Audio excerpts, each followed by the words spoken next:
The Last Gunfighter, 2017 Aston Martin V12 Vantage's first drive.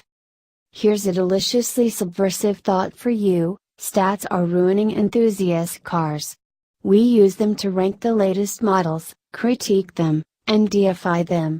Sometimes the numbers happen to align with a bunch of intangibles, and the car becomes transcendent, like the Ferrari 458 Speciale, a very special thing indeed. There are cars with great numbers and very little charisma. I've driven many of them. And then, there are the number-based narratives that mislead us. For example, the hoopla around the Mazda MX-5's horsepower, or the continuing lack of a Toyobaru with a turbo, frustrating crosstalk about purist platforms better understood on track than on paper. The 2017 Aston Martin V12 Vantage is flawed, old, and weak, so say the insidious numbers. A mechanical watch doesn't keep time as well as a quartz one, the numbers say. A tube amplifier produces an inferior sound, the numbers say. The way to fight back is to stop this slavish devotion to the stats and go wind the thing out on good roads in imperfect conditions, which is to my mind the ultimate test of a grand tourer's competence. Southern California was rocked this winter by wild weather. Much of the Angeles Crest Highway that dances along the spine of the San Gabriel Mountains was closed due to heavy snow. So much for Plan A. Some roadside rerouting led to some promising roads, so I pointed the Aston into the curves.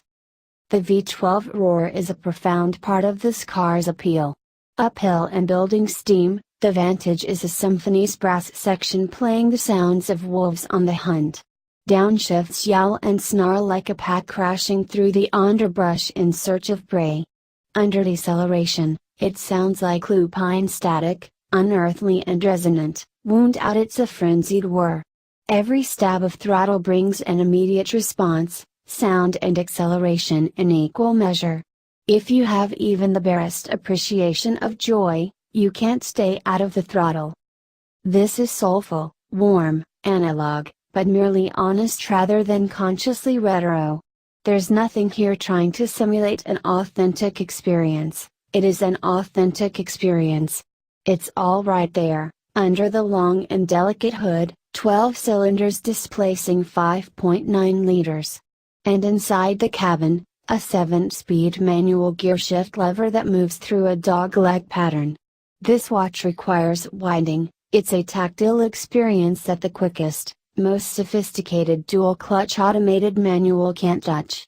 I can't describe the several millisecond difference between the Camaro ZL1's 10-speed automatic and Porsche PDK's shift time, but I know, in intimate detail and perfect clarity, when I nail a 1-2 shift on the Aston's dogleg box. Or when I miss the 3-4 upshift and go into 6th, which happened at least twice. Yeah.